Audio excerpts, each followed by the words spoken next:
setiap dari malam minggu, kalau malam Jumat itu juga kumpul-kumpul bareng. Banyak juga pemabuk-pemabuk, perempuan juga banyak. Artinya main perempuan Orang juga Indonesia. banyak. Orang Indonesia semuanya, teman-teman kerja di daerah saya. Alhamdulillah, saya ajak kebaikan, dia juga mau. Contoh kebaikan saya ajak untuk mandi di sini. Dengan saya ajak mau. Saya bilang, sebejat apapun dirimu, ayolah kita harus melakukan kebaikan.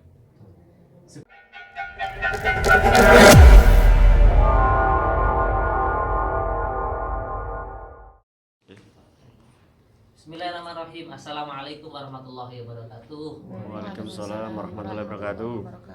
Berjumpa kami di Sahabat Pustaka Ahyar. Pada kesempatan kali ini kita akan berbincang-bincang dan bercakap-cakap bersama sesepuh Nahdlatul Ulama di Taiwan khususnya. Beliau adalah Yai Arif Wahyudi. Nama beliau sangat terkenal seantero Taiwan. Saya pikir mulai dari atas sampai bawah. Jadi Taiwan itu dari Taipei sampai Pingtung. Beliau adalah sesepuhnya.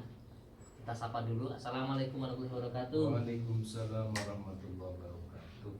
Dipun kabaripun Yai sehat? Alhamdulillah, tambah lemu. Tambah lemu, alhamdulillah. Berarti tandanya panjenengan subur di Taiwan. Alhamdulillah, banyak yang ngopeni.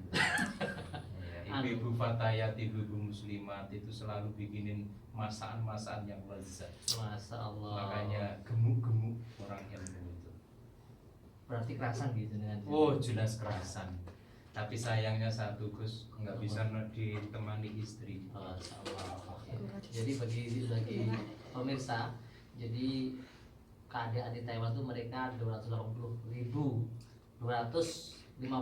sekarang. Mereka ke Taiwan bekerja, sebagian ada istrinya, sebagian buat nonton. Nah ini termasuk yang tidak ikut istrinya ke Taiwan begitu nih. Sabar ya Yai. Nah begini Yai, saya ingin beberapa pertanyaan terkait bagaimana perkembangan NU di Taiwan. Jadi kami ingin tahu bagaimana sih perkembangannya NU di Taiwan mulai berdirinya sampai sekarang ini. Kita tahu ketika mendatangkan Yai Gus dari Indonesia itu luar biasa ini masyarakat. Nah tentu bahkan sekarang banyak jamaah muslimat rakyat di mana-mana ada. Kira-kira nanti diceritakan bagaimana sih sepak terjang NU mulai berdiri sampai sekarang. Itu pun ya kira-kira berdirinya tahun berapa? Assalamualaikum warahmatullahi wabarakatuh. Waalaikumsalam warahmatullahi Puji syukur kepada Allah, alhamdulillah wa syukurillah. Sampai hari ini diberi kesempatan sama Allah masih bisa mengabdi di Nahdlatul Ulama. Ini bukan karena kebaikan saya, tapi kebaikan dari doa dari leluhur Nahdlatul Ulama. NU berdiri tahun 2008. Tapi saya masuk di NU itu mulai tahun 2012. Saya masih porak-porak di belakang. Berarti jenengan masuk sudah ada pengurus? Sudah ada. Jadi tahun 2008 NU berdiri. Waktu itu belum punya sekretariat, belum punya kantor. Punya kantor itu sekitar tahun 2012-an. Itu tempatnya bukan di sini, tapi di belakang depan stasiun Taipei Main Station. Di situ di lantai 6.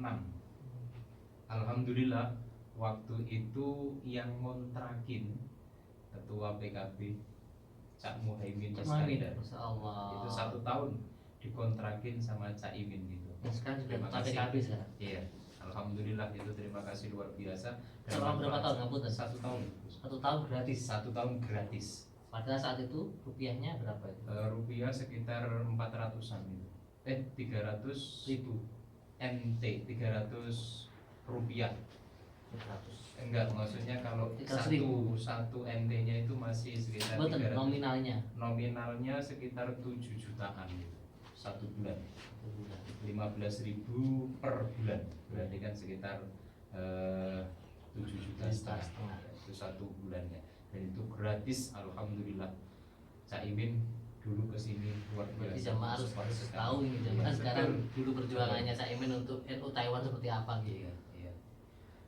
Tahun 2014 alhamdulillah PCI bisa ngontrak sendiri. Pertama melalui Makasih pengiriman barang.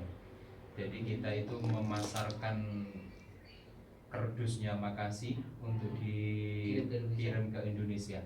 Dan teman-teman di sini kan banyak perkumpulan-perkumpulan hingga akhirnya kalau mau kirim barang ke Indonesia lewat Makasih dan kita sponsornya. Dapat berapa persen begitu ya? Bukan dapat berapa persen, tapi kita dikasih gratis numpang kantor NU di sini. Nah ini kan Ini yang sekarang kita tempati ini. Itu tahun 2014an itu. Nah itu cuma 1 tahun. 1 tahun setelah Makasih memutuskan untuk tidak memakai tempat ini lagi karena pengen pindah, pengen yang lebih besar, itu pindah ke Taoyuan waktu itu. Jauh dari Taipei. Nah, mau nggak mau, masa NU nanti sampai nantinya nggak punya tempat kan kita malu. Ya. Biar bagaimanapun waktu itu saya pertama kali jadi ketua Tanfit, Aku punya tuh uang ketua Tanpet tahun 2014. 14. Ya. Di waktu itulah kami itu dan teman-teman merasa down. Kenapa? Karena 1 bulan tempat ini itu kalau dikuruskan rupiah itu bayarnya aja itu sudah 25 juta 20 juta rupiah per bulan. per bulan. Dan itu harus kita tanggung. Bukan cuma itu, awal mula pertama kita ngontrak, kita neruskan itu harus ada jaminan 3 bulan. Berarti harus kita 3 bulan siapkan ya. Harus kita siapkan 75 juta. Waktu itu kita itu punya uang cuma 60.000 NT, 30 juta. Kenapa kok sampai bisa sekarang? Nah itulah anehnya Nahdlatul Ulama. Itulah barokahnya Nahdlatul Ulama. Kenapa? Karena dengan doa para masyayikh itu sampai ibu-ibu fatayat, ibu-ibu muslimat, ansor, banser, semua turun tangan. Apa yang dilakukan? Dodolan pisang goreng. Dodolan pisang goreng, dodolan apa saja yang bisa kita bikin Itu kita untuk jual. kembali ke perorangan atau ke NU nya? Ke NU sini untuk bayar ini. Iya. Karena kita gak punya uang, akhirnya ibu-ibu itu bikin makanan apapun sebisa mungkin untuk dijual di aula main station. Karena dekat ya. Karena dekat, karena rame kan. Nah alhamdulillah pasti habis. Bikin berapapun pasti habis. Kalau nggak habis di aula, habis di perjalanan pulang ke PCI. Dimakan sendiri. Iya. Nggak bayar ya. Nggak bayar, gratis itu. Itulah luar biasa. Tapi alhamdulillah tetap ada. Nah, inilah karomah dari Mbah Hasyim Asy'ari.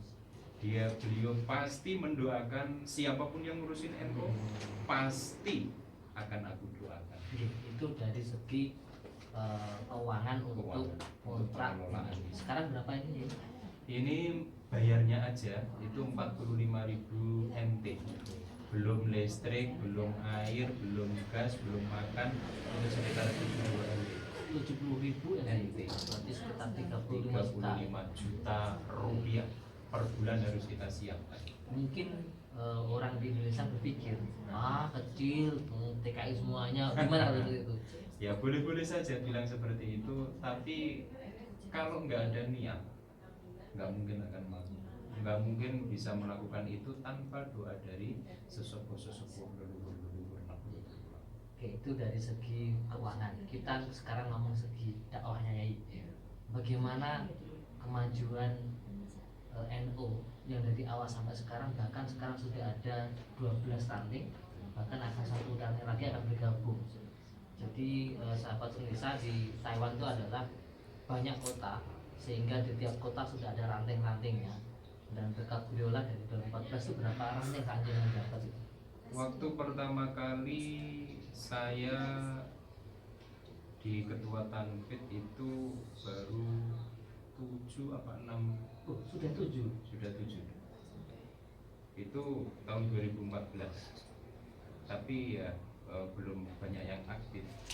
Artinya belum belum seperti keinginan teman-teman Nahdlatul Ulama baru mewujudkan itu ya tahun-tahun akhir-akhir ini aja.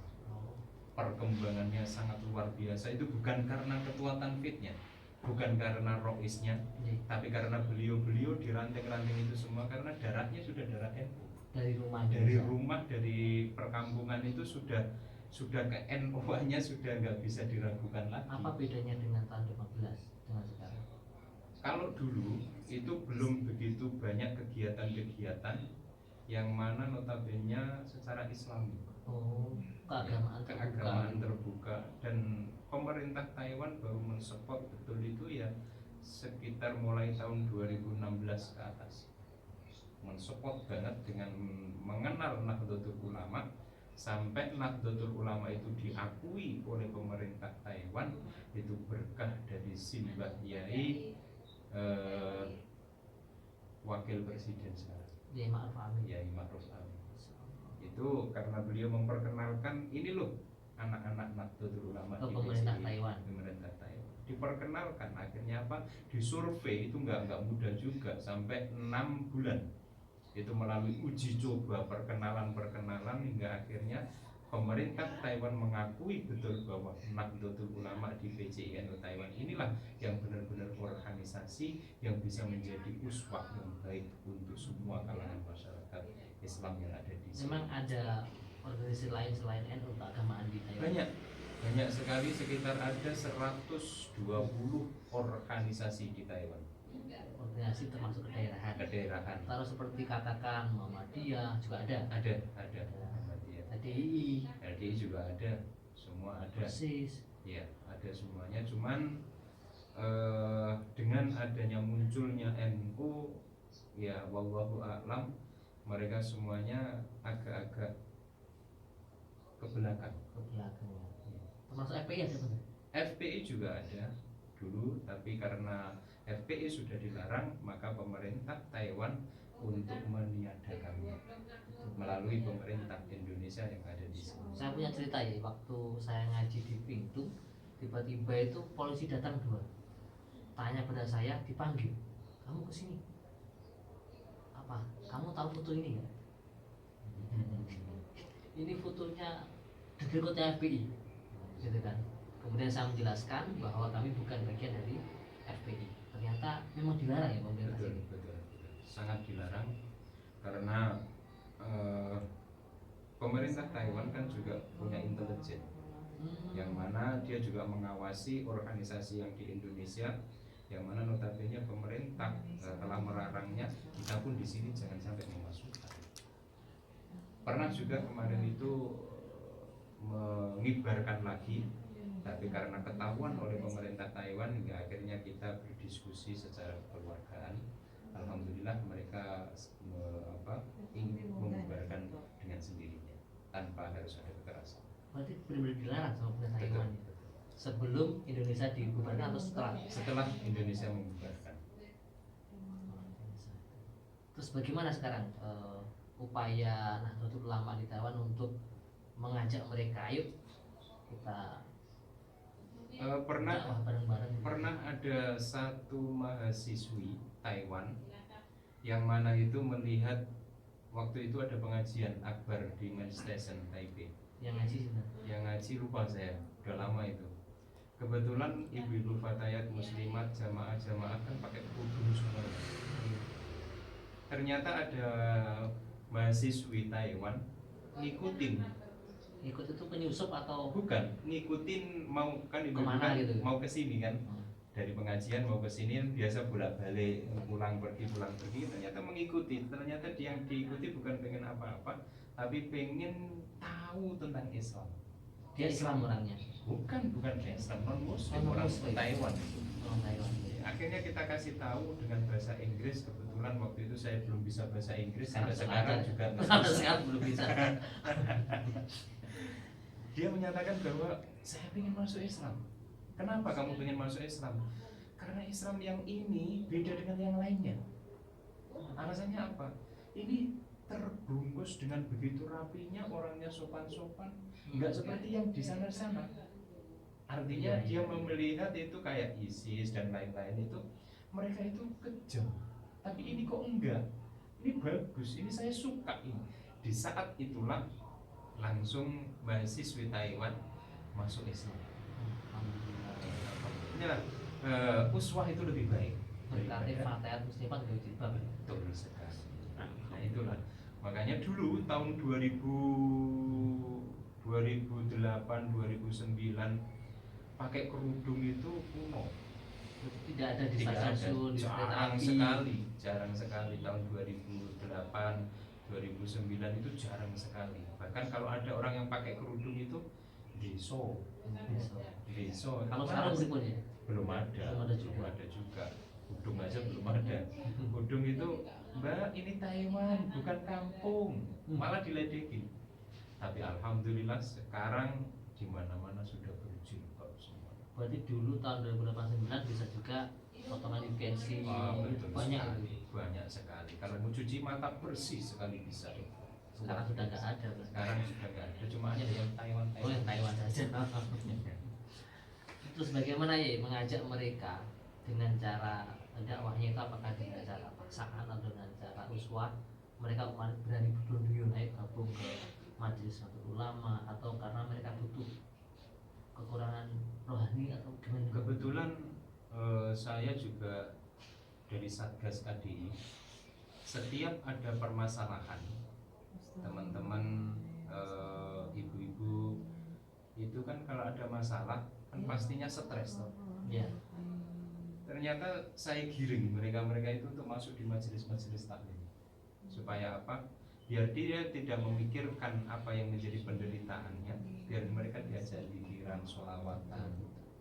Alhamdulillah setelah masuk di majelis-majelis taklim, saya telepon 1 bulan 2 bulan, gimana masalahnya masih berlanjut? Alhamdulillah Pak, masih Pak. Tapi alhamdulillah Pak, sudah tidak saya permasalahkan. Lebih tenang. Lebih tenang dengan pikiran, sholawatan, ngaji bareng. Jadi sama seperti saya. Gimana? Senin Jumat matang kali ya, matang buku apa bahasa Inggris, jurnal, ya larinya ke Nahdlatul Ulama. Memang seperti itu, unik sekali. Makanya teman-teman itu kalau sudah berada di majelis taklim itu terasa nyaman. Masalah biarlah bermasalah, masalah biarlah berlalu. Yang penting kita tetap ngaji. Terkait tadi ada orang Taiwan yang masuk Islam, memang banyak yang masuk Islam dari pribumi kan? Iya. Kalau dari pribumi kita kurang begitu banyak, tapi di global antara orang Indonesia, orang Kalimantan yang di sini, ya, orang Taiwan juga yang masuk Islam, datanya sudah hampir 1.000 orang yang masuk di kantor BCI NUT. Oh, 1.000 orang yang Ya, sudah masuk Islam ke BCI. ke BCI. Itu belum di ranting-ranting, Iya. itu baru di BCI sini aja itu sudah hampir 1.000. Berarti di ranting-ranting juga ada Sudah sendiri. penerimaan sih. Iya, semuanya. Nah itulah kita tidak pernah memaksa untuk istilahnya ayo gabung di NU, tidak. Kita nggak pernah memaksa ayo masuk Islam, tidak. Tapi kita hanya berusaha supaya kita itu memberi uswah yang baik untuk siapapun yang ada di sekeliling kita, termasuk dalam pekerjaan kita yang notabene adalah mayoritas non-muslim. Jadi orang sini itu tidak memandang seberapa tinggi ilmu, tapi seberapa baik akhlak. Berarti benar-benar sesuai dengan yang disampaikan oleh Kiai Hasyim Asy'ari ketika dikatakan ayo jamaah semuanya udkhulu fi Nahdlatul Ulama bil adli wal amni. Terus ini Kiai tentang Taiwan kan negara yang sangat bebas sekali, baik dari seksualitas, baik dari minuman, mau apapun nggak ada yang tahu lah. Bagaimana Nahdlatul Ulama perannya di dalam membentengi itu? Apakah melalui majelis kah atau bagaimana ya? Ya. Untuk masalah minuman, masalah perempuan itu memang silakan saja, kita nggak punya hak untuk melarang mereka. Tapi yang kita tekankan sebagai kita orang Muslim adalah ibadah. Sebejat apapun dirimu, tetap lakukan sholat. Kita nggak pernah menjauh dari mereka. Iya. Justru kita mendekati kepada mereka-mereka yang ahli mabuk, yang ahli minum, yang ahli perempuan. Kita tidak memandang itu semuanya, tapi yang kita pandang itu adalah dia adalah makhluknya Allah, umat baginda Nabi Muhammad. Walaupun sebejat apapun tetap harus kita ajak dalam kebaikan. Saya punya jamaah di Nelly, Nelly itu kota Kaicu, kota Taoyen. Oh Toyen. Saya kerjanya juga di Nelly. Kebetulan saya punya jamaah majelis taklim yasinan tahlilan itu kecil-kecilan yang satu desa lah. Iya. Kalau di kampung itu satu desa. Setiap dari malam minggu, kalau malam Jumat itu juga kumpul-kumpul bareng. Banyak juga pemabuk-pemabuk, perempuan juga banyak. Artinya main perempuan Orang juga Indonesia. banyak. Orang Indonesia semuanya teman-teman kerja di daerah saya. Alhamdulillah, saya ajak kebaikan, dia juga mau. Contoh kebaikan saya ajak untuk mandi jenazah. Dengan saya ajak mau. Saya bilang, sebejat apapun dirimu, ayolah kita harus melakukan kebaikan. Sebejat apapun dirimu, ayo jangan tinggalkan sholat, karena itu adalah kewajiban kita sebagai hambanya Allah. Makanya saya nggak pernah memandang Anda adalah pemabuk. Yang saya pandang adalah kamu harus melakukan hal yang baik, walaupun itu cuma sekali dua kali dalam hidup, tapi moga-moga itu ada dalam kehidupan Allah. Sampai sekarang sudah sampai hari ini kan udah hampir 5 tahun saya ajak terus mandiin jenazah. Alhamdulillah banyak yang sadar. Sekarang banyak yang berhenti dari mabuk, berhenti dari perempuan. Karena apa? Tahu akibatnya. Mungkin ada hidayah dari Allah, dari kebaikan itu sendiri. Karena Allah tidak memandang kamu solehmu kayak apa, tapi yang dipandang Allah adalah kamu beramal untuk apa. Berarti kapopo sampai ngombe, kapopo sampai tapi nek wayang sholat Cewek. harus sholat. Dan Itu yang perempuan, yang laki-laki. Ya itu laki-laki semua. Laki-laki semua. Iya, laki-laki semua. Dan saya katakan kepada mereka bahwa jenengan melakukan hal yang baik itu bukan dipandang banyaknya dari Allah, tapi yang dipandang seberapa ikhlas. Teman-teman itu memandiin jenazah memang dikasih bisyarah dari pemerintah, tapi beliau tidak pernah mau menggunakan sepeser pun untuk kebutuhan mereka sendiri. Malah justru mereka itu menyalurkan ke teman-temannya yang lagi sakit, yang butuh bantuan di Indonesia, untuk panti jompo, untuk orang fakir miskin. Uangnya yang dari bisyarah itu malah disalurkan ke mereka. Nah ini kan berarti tanda kamu ini orang baik.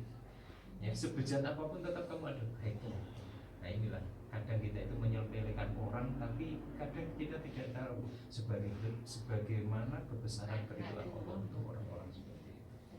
Maka jangan sepelekan orang, karena orang punya kemampuan sendiri. Orang baik punya masa lalu, orang jelek punya masa depan. Ini kemudian terkait dakwah Nahdlatul Ulama di tengah apa ini namanya, perbedaan ragam ideologi yang terjadi di Taiwan. Bagaimana? Apakah mereka dengan lantang menyuarakan fitnah ataupun lantang menyalahkan tradisi Nahdliyin atau bagaimana? Ada nggak? Kami dari NU itu kebetulan punya majelis taklim yang di bawah naungan NU, PCI NU Taiwan, itu hampir 30 majelis taklim On air.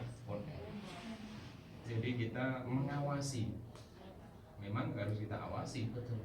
karena banyak sekali teman-teman yang dari sebelah itu juga kadang masuk di majelis taklim Lewat on air juga. lewat on air juga. Tapi alhamdulillah dengan adanya darahnya NU ini tadi, setiap ada majelis ustaz yang masuk di majelis taklim sedikit saja itu ketahuan, langsung ada laporan. Dari cara ngomongnya. Iya betul sekali. Dari cara ngomongnya, dari penyampaiannya itu sudah kelihatan banget. Itu Karena orang apa tuh? Orang Taiwan atau orang Indonesia? Orang Indonesia. Maksudnya tinggal di Taiwan atau tinggal di Indonesia? Tinggalnya di Indonesia juga, tinggalnya ada juga yang di Taiwan. Jadi majelis taklim kan nggak semua itu di bawah naungan Nahdlatul Ulama, ada juga yang macam-macam juga. Makanya yang mereka itu yang pengen memasuki wilayah Nahdlatul Ulama itu sangat kesulitan. Sekali dia ada masuk, kok ngomongnya sedikit saja, itu pasti akan ketahuan. Dan alhamdulillah mereka sudah nggak bisa maju lagi, akhirnya mati dengan sendiri. Itu sangat apa ya, teman-teman itu nggak bisa dibohongi, karena setiap malam itu kita sudah kasih masukan, ini loh orang yang seperti ini, yang seperti ini, yang seperti ini, kamu harus mau. Berarti membentengi jamaahnya dari ustadz yang radikal yang sebulan. Nah, terkait ini ya, terkait perbedaan NU Taiwan dengan NU negara lain itu apa sih? Sehingga kok banyak banget Taiwannya. Apa? Seperti mungkin Hong Kong, mungkin Korea, Inggris, Amerika, Australia, apa yang bedakannya?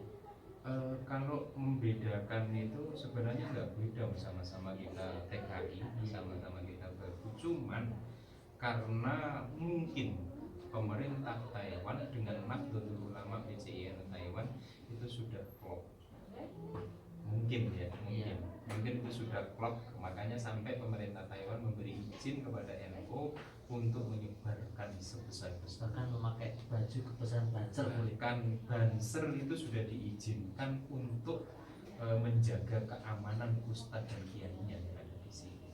Berarti Bahkan polisi nggak perlu jaga? polisi itu malah menjaga yang orang Taiwannya sendiri. Gitu ya. Malah justru itu beberapa kali itu para polisi itu malah pengen selfie sama Banser, foto sama Banser. Artinya apa? Teman-teman Banser Ansor ini benar-benar diakui bahwa mereka adalah orang-orang yang baik. Mereka adalah orang-orang yang benar-benar ikhlas, yang artinya dia bukan yang seperti mereka itu, artinya ISIS dan segala macam. Berarti nanti kalau ada Kiai Gus datang ke Taiwan di bandara kaget, pastinya Siapa kaget. Banser ya? Makanya Habib Syekh pertama kali beliau hadir di Taiwan, beliau langsung pulang menyampaikan ke jamaah, saya itu ke Taiwan bukan merasa di luar negeri, tapi merasa di Di kampung. rumahnya sendiri. Kemana-mana ketemunya Banser, Sukino, ketemunya Banser. Ini saya ini di Taiwan apa di kampung? Saking banyaknya, kayak di Taiwan ini seperti rumah kita sendiri. Saking kagumnya Habib Syekh seperti itu. Makanya teman-teman itu sangat-sangat lebih antusias sekali mendukung NU ini, nggak salah. Tapi maaf, memang NU itu tidak butuh dukungan, tapi kita yang butuh untuk didukung NU. Kita semuanya berada di NU bukan karena kita baik, tapi karena baru diakui NU saja kita sudah merasa puas. Kalau di NU Taiwan itu dakwahnya apakah hanya tadi on air ataukah pengajian banyak, atau mungkin ada dakwah yang lain untuk mahasiswa, untuk pribumi, untuk layak umum? Sebenarnya orang Taiwan itu melihatnya bukan secara dakwah bilisan, tapi dakwah secara zahir. Apa yang dilakukan oleh orang-orang NU ini memang benar-benar patut diacungi jempol. Jadi kita nggak pernah mengajak, kita nggak pernah mendalili orang-orang Taiwan, tidak pernah, karena mereka nggak paham. Pernah kata aku itu pas latihan gabungan Banser di Ciai kemarin, kan ada Yaya di depan stasiun, tiba-tiba ada datang orang Taiwan, pakainya rapi. Saya tanya, ternyata profesor di Taipei. Dia tanya, ini apa? Apakah ini dari tentara gitu kan? Dari negara mana? Saja bukan, ini dari Nahdlatul Ulama, TNU lah, tentara Nahdlatul Ulama gitu. Terus gini, terakhir ini mungkin ya, untuk sebagai penyemangat kita dan teman-teman di Indonesia yang mungkin belum tahu bahwa ternyata di Taiwan itu ada Nahdlatul Ulama yang cukup banyak sekali ya jamaahnya ya. Saya pikir ini adalah mereka itu merasa tinggal di rumahnya sendiri, mereka melakukan aktivitas seperti aktivitas di rumah sendiri, mungkin berbeda di tanahnya di luar. Mungkin pesan-pesan buat sahabat-sahabati yang sedang menonton yang di Taiwan ini, kira-kira apa sih ajakan untuk mereka. Ayo kita bersama-sama menjaga tradisi. Nah, Ahlussunnah wal Jamaah yang syukur-syukur mau bergabung di Nahdlatul Ulama di setiap ranting di kota-kota yang di Taiwan gitu ya. Ya, maaf beribu maaf teman-teman semuanya. NU itu organisasi yang perlu untuk kita masuki. Kenapa? Karena dengan adanya kita masuk dalam ranah Nahdlatul Ulama, seperti saya sendiri menggambarkan diri saya sendiri, saya keluar kemanapun karena saya bawa NU, bukan kok siapa-siapa yang menjaga saya, ternyata saya itu dijaga oleh NU. Saya mau melakukan apa-apa takut kalau saya itu salah melakukan sebagai orang NU. Jadi seakan-akan saya kemana-mana itu dijaga sama NU. Bukan kok saya itu menjaga NU, tapi saya itu dijaga NU. Makanya siapapun yang masuk di Nahdlatul Ulama, pastikan bahwa panjenengan itu harus masuk dalam hati, bukan karena apa-apa. Buktinya ya saya sendiri. Saya sendiri itu saya nggak bisa menjaga diri saya sendiri, tapi saya dijaga sama Nahdlatul Ulama. Berarti Dan itulah keanehan. jangan mempunyai niat masuk ke Nahdlatul Ulama itu untuk memperbaiki NU, tapi untuk Salah. memperbaiki diri sendiri. Iya. Kalau kita masuk di NU karena ingin membesarkan NU, terlalu sombong dia. Terlalu sombong. Siapapun yang masuk di NU, apalagi kita ini sebagai orang TKI yang notabene paling bawah di dasar, paling dasar, pahlawan devisa. pahlawan devisa itu nama saja. Nama saja. Nama saja. Cuman masyarakat memandang kami sebagai TKI itu memang benar-benar kayak orang bawah. Tapi nggak masalah. Yang penting bagi kami, siapapun orang yang bisa memuliakan orang, dialah orang yang mulia. Orang yang merendahkan orang, berarti dialah orang yang rendah. Itu prinsip kami dari guru-guru kami. Makanya nggak usah ragu untuk masuk di Nahdlatul Ulama, karena bukan kita yang membesarkan Nahdlatul Ulama, tapi justru kita yang dibesarkan oleh Nahdlatul Ulama. Contoh seperti makanan saja, kita nggak pernah masak, kita nggak pernah makan enak kecuali kalau sudah hari Sabtu dan Minggu Kumpul sama teman-teman. kumpul sama teman-teman, masak yang begitu luar biasa, kayak sudah di Indonesia. Ini kayak musola kami, ini kayak masjid kami, dan disinilah tempat untuk melepaskan semuanya beban selama 1 minggu bekerja. Tapi jangan kesini makan saja, yuk ngaji juga ya. Oke, terima kasih sahabat KKR mana-mana berada. Hari ini kita sudah berbincang, belajar banyak bersama Yai Arif Mahyudi tentang bagaimana perjuangan Nahdlatul Ulama di Formosa atau di Taiwan. Bahwa di Taiwan ini sangat beragam sekali, banyak agamanya, banyak budayanya, bahkan orang dunia pun banyak organisasi dan banyak alirannya, sehingga NU hadir di sini untuk mengkampanyekan, mendakwakan Ahlussunnah wal Jamaah, Islam yang selamat, bukan Islam yang marah. Begitu ya gitu. Oke, terima kasih. Sampai jumpa di kesempatan yang lain. Assalamualaikum warahmatullahi wabarakatuh. Waalaikumsalam warahmatullahi wabarakatuh. Rekam terus Mas ya.